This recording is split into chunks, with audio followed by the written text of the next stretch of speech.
जो लोग दूसरों की बुरी बातों पर ध्यान देते हैं वो अपने लक्ष्य से भटक सकते हैं। दूसरों की गलत बातों की वजह से हमारा आत्मविश्वास कमजोर हो सकता है। इस संबंध में एक कहानी प्रचलित है।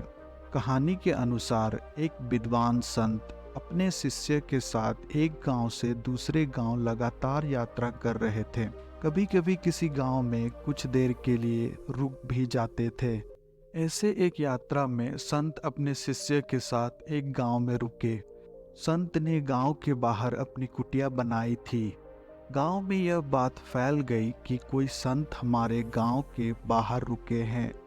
धीरे धीरे उनके दर्शन के लिए बहुत से लोग पहुंचने लगे। संत विद्वान थे। वो गांव के लोगों को उनकी समस्या का समाधान बता रहे थे। संत की प्रवचनों की वजह से बहुत कम समय में वो काफी प्रसिद्ध हो गए। संत की प्रसिद्धि देखकर गांव का एक ब्राह्मण चिंतित हो गया। ब्राह्मण सोच रहा था कि अगर लोग ऐसे ही संत के पास जाने लगे तो उसका वर्चस्व खत्म हो जाएगा। अपने इस डर की वजह से उसने गांव में संत की बुराई करना शुरू कर दी। वो संत के बारे में बुरी बातें प्रचलित करने लगा। एक दिन संत के शिष्य को सारी बात मालूम हुई। वह दुखी और क्रोधित हो गया। उसने अपने गुरु को पूरी बात बता दी। संत ने उस शिष्य से कहा कि हमें ऐसी बात पर ध्यान नहीं देना चाहिए। उस ब्राह्मण से लड़ाई करने के बाद भी यह बातें फैलती रहेगी। हमें सिर्फ अपने काम पर ध्यान देना चाहिए। यह बातें सुनकर शिष्य संतुष्ट नहीं हुआ। संत समझ गए कि शिष्य का मन शांत नहीं हुआ है। उन्होंने एक प्रसंग शिष्य को बताई। संत बोले कि एक हाथी जंगल छोड़कर गांव में आ गया था।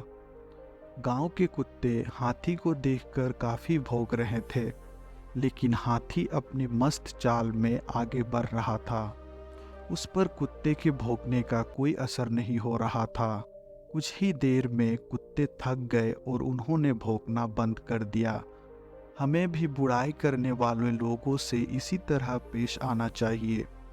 हमें सिर्फ अपने लक्ष्य पर ध्यान केंद्रित करना चाहिए। अपना काम ईमानदारी से करते रहें तो एक दिन लोगों को मालूम हो जाएगा कि हमारे लिए फैलाई गई बुरी बातें गलत हैं। शिष्य यह बात सुनकर संतुष्ट हो गया और अपने काम में लग गया।